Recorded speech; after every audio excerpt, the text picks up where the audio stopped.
It's always a challenge when approaching the creation of a new game.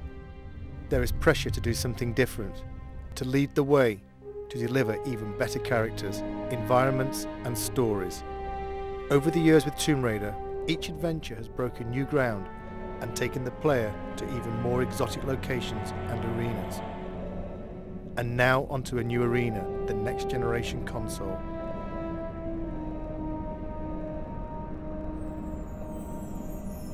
Our vision is to take the player somewhere dark, a place they might not necessarily wish to go, but a place that they'll have to venture if they want to bring Lara back. This world is from the imagination, but based in reality.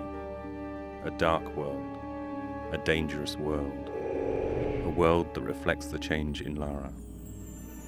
It will be a new experience, one that will almost be shocking to people who have played Tomb Raider in the past. From the catacombs of the Louvre to the alleys of Prague, we searched for the seedier side of life.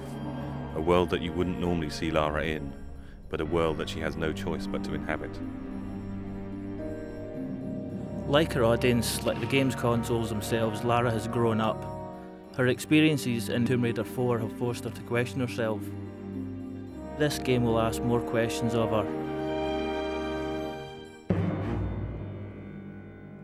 It was a very conscious decision to leave out elements of Lara's story since Tomb Raider 4. Certain aspects of that story will return. It's just a matter of when and where. For the first time, Lara will have a moral choice to make. It's no longer a clear-cut case of good versus evil. This is a more complex tale which will ask more complex questions of the player. The player controls how the story develops much more than in previous Tomb Raiders. Basically, when Lara talks to a character, the player can also choose whether Lara is nice, nasty, or dismissive to another character. This game sets a new benchmark for character animation. The new consoles allow for an unprecedented level of subtlety in the way the characters can act. Some characters may betray more than their feelings. In this world, the player should look as well as listen. The advancements in game technology allow for much more complex movement from the characters. They have spines, joints, they even have fingers. They move in different ways. We borrow these movements from real people. The man on the A57, the woman on the bus. They travel much further than they think. The player will choose which paths to take, which characters to trust, which lies to believe, and which enemy to face. Some enemies may become allies. Some enemies may become something far worse. Certain enemies have taken years of conception, gestating through design and redesign. I am the first to see them born, the first to guide them through the early stages, their first steps, their first kills, until they are finally unleashed upon the world.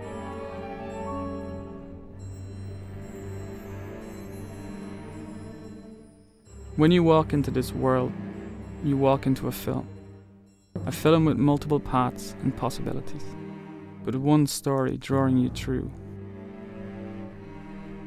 This world begins in an act of darkness. How this world ends is up to you. This is a world of shadows. There is a shadow on Lara. He watches, waits, he bides his time. His name is Curtis. He wants revenge. And Lara will help him extract that revenge.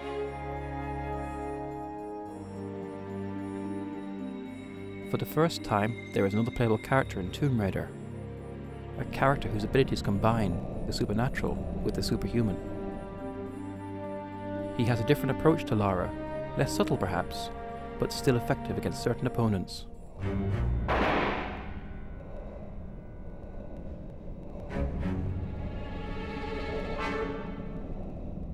It's a much more intelligent game for the enemies as well as Lara. The PlayStation 2's got much more power to process enemies doing much more complicated things. The enemies in the game have evolved. They will work together. Notice when another enemy is killed and react accordingly. These enemies will pursue Lara.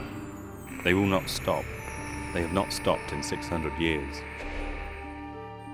The Monstrum, the Cabal, Eckhart. An unholy trinity guided by an unspeakable force. Their origins lie in the annals of alchemy, not in its purported search for the secrets of gold, but in its real search for the secrets of the atom. If you control the atom, you can control life. You can create life, and you can steal life from others.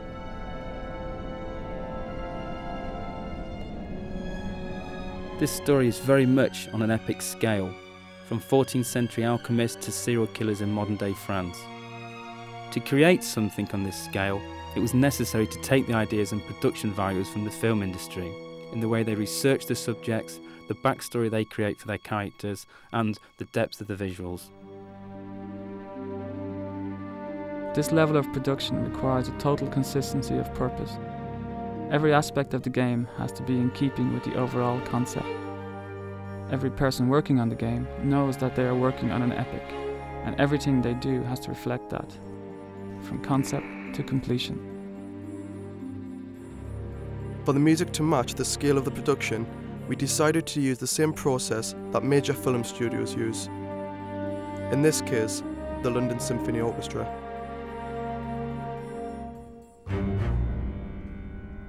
It's an overwhelming thought having your music played by 84 of the world's top musicians, but the effect of the music when playing Angel of Darkness will be well worth the shredding of our nerves. On the day of the recording, we are in the good hands of Abbey Road Studios and David Snell, the conductor.